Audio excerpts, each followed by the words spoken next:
네, 안녕하세요, 여러분. 클린트 인사드립니다.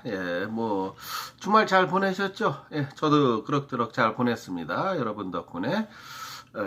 제가 오늘 여러분 앞에 드리고자 하는 말씀은 연동형 비례대표제예요. 저도 이거를 이해하는데 한참을 생각했어요. 도대체.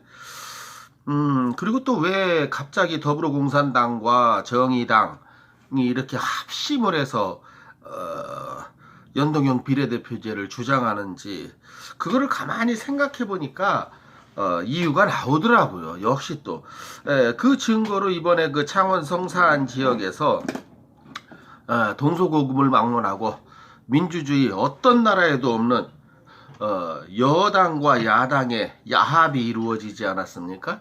그거는 이제 뻔한 속셈이죠. 누구나 다 아는 자유한국당 후보를 떨어뜨리기 위한 일전에도 말씀드렸습니다마는 야권 연대를 통해서 여당의 어떤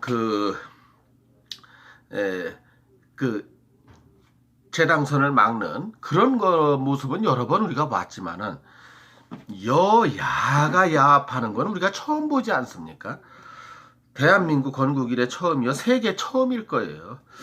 자, 자한당이라는 당 하나를 떠나기 위해 당선을 저지하기 위해서 이렇게 여야가 야합한다는 거 여러분들은 어떻게 생각하십니까? 결국 정의당은 야당이 아니라는 게 증명된 거죠. 그러니까 예를 들면 청와대나 더불어공산당의 그 지도부 입장에서는 정의당이 당선되나 민주당이 당선되나 같다는 거죠. 결론은 어차피 정의당은 관제야당이요, 꼬마 공산당, 꼬마 여당, 그리고 또 민주당 이중대 또는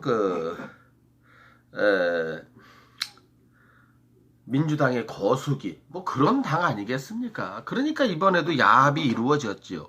자, 이 연동형 비례대표제가 똑같은 거더라고요. 듣고 좀 이해하기까지는 시간이 걸렸는데 이해하고 나니까 더불어공산당과 정의당의 또 다른 야합이에요. 거기다 이제 하나 더 붙일 수 있죠. 민중당이라는 그 옛날 더 통합민주당 떨거지들. 자, 이거를 알고 나면 지금 대한민국 선거구제가 뭡니까? 소선거구제잖아요. 소선거구제가 253개 지역에서 253석을 배출한단 말입니다. 뭐 각자 당이 어디든 간에. 자, 1등 우선지위지요. 뭐 2등부터는 다 필요 없다는 거죠. 어떻게 보면 고수도하고 비슷하지요. 지금 대한민국 선거구 제도가. 그래서 이제 이걸 좀 보완하자고 중선거구제, 대선거구제를 주장하기도 합니다만 지금 뭐 정치권에서 씨도 안 맥히는 것 같고요. 그럼 이제 나머지 47석, 대한민국 국회가 지금 300석으로 규정돼 있으니까요. 그럼 나머지 47석을 비례대표제라는 제도로 뽑았어요. 근데 비례대표제라는 게 생기기 전에 옛날에 뭐가 여러분들 다 기억나시잖아요. 전국구 제도라고. 이제 지역구가 아닌 전국구라는 명목으로. 그래서 이제 이게 어떻게 되냐면 정당별로 그 당시 전국구 제도일 때는 정당 투표가 없었어요. 전국일 때니까 지역구에서 당선된 숫자로 비례해서 각 당이 공천을 낸 전국구 후보를 가령 어느 당은 1번부터 15번까지, 어느 당은 1번부터 10번까지, 어느 당은 1번부터 3번까지 이렇게 되는 제도였잖아요. 이게 이제 전국구 제도라는 거였고, 지금의 비례대표제라는 게, 현재 비례대표제라는 게 거의 뭐 그런 거랑 같은 맥락이지요. 정당 투표율로 그러니까 좀 지역구 의원의 당선보다는 이제 정당 득표율로, 예를 들면 자유한국당이 30%의 정당 득표율을 가졌으면은 47석 중에서 30%를 가져가는 뭐 이런 식의 계산법이었는데, 지금 연동형 비례대표제라는 건 뭐냐면은 여러분들이 이제 내년 4월 15일에 당장 국회의원 선거를 하실 적에 자기 지역구에서 지지하는 후보를 찍고 그 옆에 지지하는 정당을 찍을 수 있잖아요. 그러면 이게 다를 수가 있습니다. 지역구 후보와 지지하는 정당이, 물론 이건 자연스러운 현상이지요. 그러면 또 그게 같을 수도 있고요. 그러면 예를 들어서 이 거대 당, 지금 현재 말하면 더불어공산당과 자유한국당이 거대 양당을, 꼭 미국의 민주당이나 공화당 같은 거대 양당 구도를 형성하고 있지 않습니까?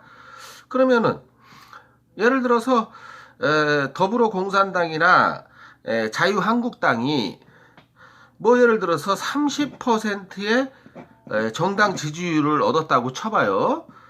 이게 연동형 비례대표더라고요. 그러면 300석에서 30석이면은 30%라면 정당 지표를 90석을 가져갈 수 있는 거예요. 90석을 가지고 갈 수 있는데, 쉽게 말해서요. 90석을 가지고 갈 수 있는데, 지역구에서 사실 이 두 당은 거의 100석을 지역구에서 얻는데 별 무리가 없는 정당이에요. 그러면 90석을 가지고 갈 수 있기 때문에 190석이 되는 게 아니고 이미 90석을 넘었기 때문에 여기로는 한 석의 비례대표도 줄 수 없다. 이 계산법이에요. 반면에 정의당 같은 경우에는 정당 지지도가 10%만 얻었다고 치자고요. 그럼 300명의 10%면 30명 아닙니까? 그럼 만약에 정의당이 지역구에서 2명이 당선됐다. 그럼 30명 확보된 데서 2명이니까 어떻게 돼요? 28명의 갭이 있죠? 28명을 정의당으로 주어서 지역구에서 불과 2석밖에 못 얻은 정당이 30명의 국회의원을 갖는 이런 기현상이 생겨요. 10%만 정당 득표율을 얻는다면 5%만 얻는다고 해도 15명을 확보해요. 지역구에서 단 한 명이 당선이 안 된다고 하더라도. 그러니 이게 누가 좋겠습니까? 당연히 정의당이 좋고 민중당이 좋겠죠. 이 제도가. 그럼 정의당이나 민중당이 예를 들어서 5% 내지 10%의 그 정당 지지도를 받는다면은 지역구에서 단 한 명의 의석을 배출하지 못하더라도 15명 내지 30명 사이의 국회의원을 가져갈 수 있다는, 이런 한마디로 개떡 같은 제도지요. 그러면은 자, 더불어공산당도 이제 TV에 나와서 의원들이 그러더라고요. 이렇게 하면 우리도 비례 의석을 한 군데도 못 가져오는데, 우리가 이것을 지지하는 것은 뭐 대국민 뭐 여러 사람의 정치 뭐 여성의 국회 입성, 장애인의 뭐 다 개소리고요. 이게 무슨 꼼수가 숨어 있는 거냐면은, 가령 자유한국당과 더불어공산당이 지역구에서 비슷하게 한 100석, 110석 정도의 비슷한 의석을 냈다고 쳐요. 또 그렇게 나올 당이고요. 이 두 당은 고정 지지층이 있기 때문에요. 지역정도 그렇고. 그럼 이 당은 100이면 100, 110이면 110에서 멈춘단 말이죠. 이제 비례대표를 하나도 가져올 수 없는 제도죠. 이 제도에 의한다면은. 그런데 여기서 더불어공산당의 꼼수를 여러분들이 알아차리셔야 돼요. 자, 지금 제가 말씀드린 대로 지역구에서 단 2석밖에 못 얻은 정의당이 이런 계산법에 의한 비례대표로 30석의 의석을 차지한다면 원내 교섭단체가 되는 것은 물론, 더불어공산당과 정의당이 서로 여러분 다른 당이라고 생각하십니까? 이번 20대 국회에서도 보셨지만 둘이 99%가 같은, 정의당이 거수기 역할을 하잖아요. 민주당을 따라서 한 1% 정도의 다른 목소리를 내긴 했습니다만은. 자, 보세요. 그러면 더불어공산당 입장에서는 지역구에서 100석을 내면 정의당의 비례대표 30석을 합쳐서 얘네들은 자연스럽게 130석이 되는 거예요. 당명만 다를 뿐이지. 이럴 거면 지금 이런 증거가 창원 성산에서 벌써 일어났잖아요. 더불어공산당과 정의당이 그 단일 후보를 맞았잖아요. 왜? 같은 거니까요. 둘 중에 한 놈 아무나 돼도 더불어공산당 지도부 입장에서는 같은 거예요. 이 더불어공산당으로 당선된 정의당 후보가 정의당 정치 이념을 까는 게 아니라 정의당은 사실 정치 이념이 없어요. 관제 야당이라 더불어공산당 소속당이지.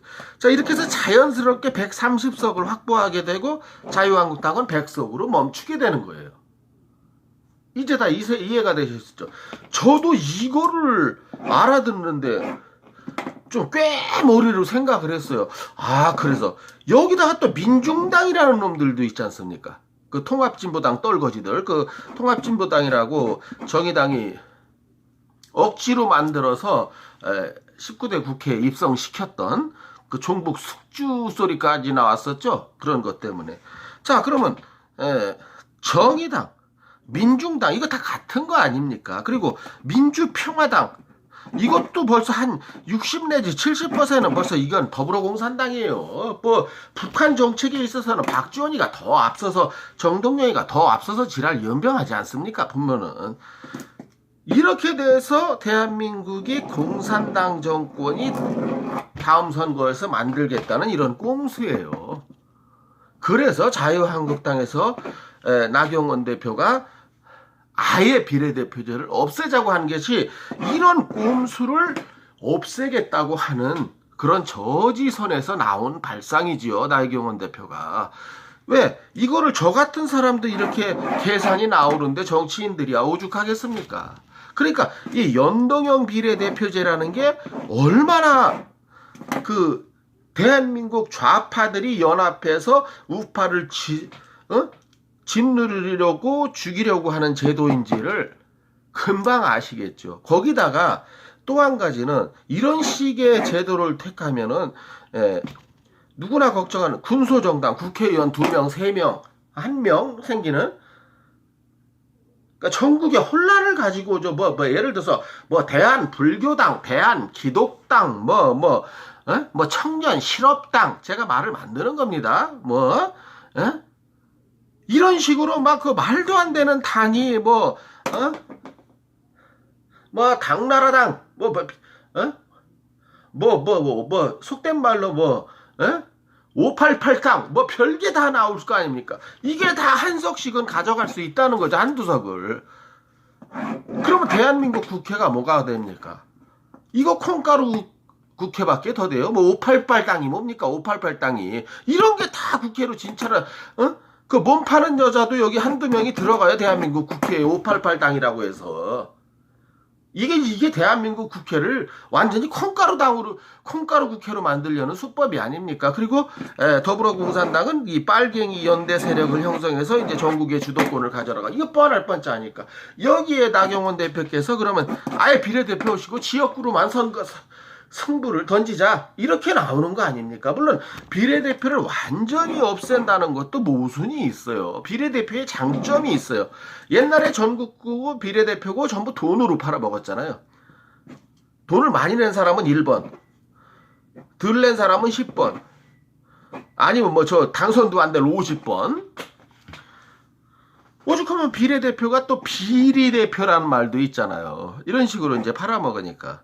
그러니까 비례대표의 또 장점도 있어요. 예를 들어서 장점이 뭐냐면 예를 들어 자유한국당에서 다방면의 전문가를 각 지역에 공천했는데 예를 들어서 자유한국당이 전부 경제 전문가만 당선됐다고 칩시다.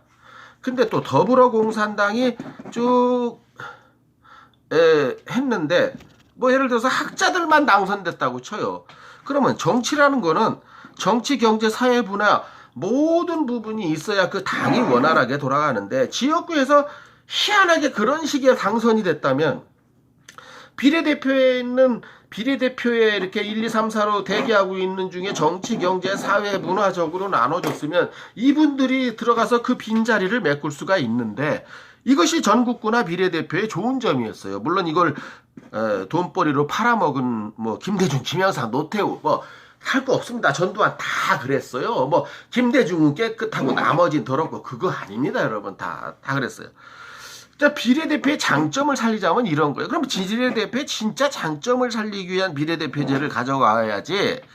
이렇게 정의당이나 민중당을 키워주기 위한 더불어공산당의 꼼수는 이건 아니라는 거죠. 차라리 그러니까 나경원 대표 입장에서는 비례대표를 없애자는 초강수를 둘 수밖에 없었던 거예요. 왜? 나경원 대표가 바보가 아닌 이상 저 같은 사람도 아는 그 더불어공산당의 꼼수를 왜 못 읽었겠습니까?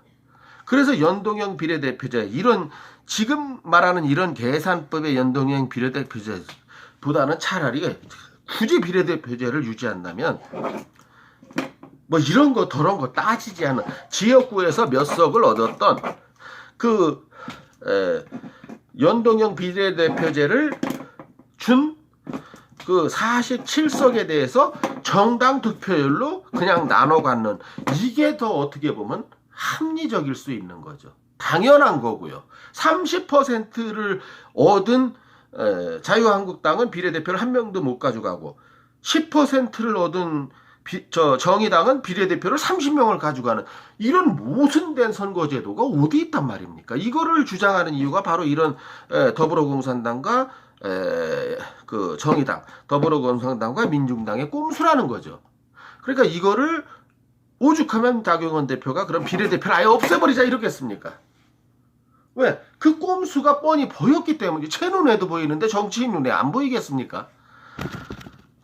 그래서 이제 이런 꼼수 정치에 우리 국민이 더 놀아나서는 안 되겠다 싶은 마음에서 한번 올려보고요. 절대로 이런 제도는 저지돼야 되는 게 마땅하다라고 생각합니다. 뭐 독일에서 어쩌고저쩌고 그건 각자 나라 형편이죠. 독일은 제가 깊게 설명드릴 수는 시간이 짧아서 뭐 나치와 관계된 그런 역사가 있어요. 그걸 좀 깊이 생각해야지 좀 뭐 독일이 한다고 우리가 따라 해야 됩니까? 그런 건 아니고요. 오늘 이제 다 제 뜻을 알아들으셨을 거라고 생각하고 오늘은 이만 줄이겠습니다. 그리고 지금 현재 더불어공산당과 정의당이 추진하는 연동형 비례대표제는 연동형 비례대표제를 나경원 의원 말 맞다나 아예 없애는 한이 있더라도 그건 말도 안 되는 소리고요. 존재해야 된다면 이렇게 합리적인 방법으로, 제가 아까 말씀드린 대로 합리적인 방법으로 존재해야 되겠죠. 전국구든 비례대표제든 비례대표자가 돼서는 안 되겠죠. 그런 것이고, 자, 오늘 이만 줄이고요. 자, 제 의견에 동의하셨다면 좋아요와 구독 버튼 꾹꾹 꽉꽉 눌러주시기를 간곡히 부탁드리겠습니다. 예. 그리고 다음번 영상에서 또 다른 소재로 여러분을 만나 뵐 것을 약속드리면서 오늘은 이만 줄이겠습니다. 감사합니다.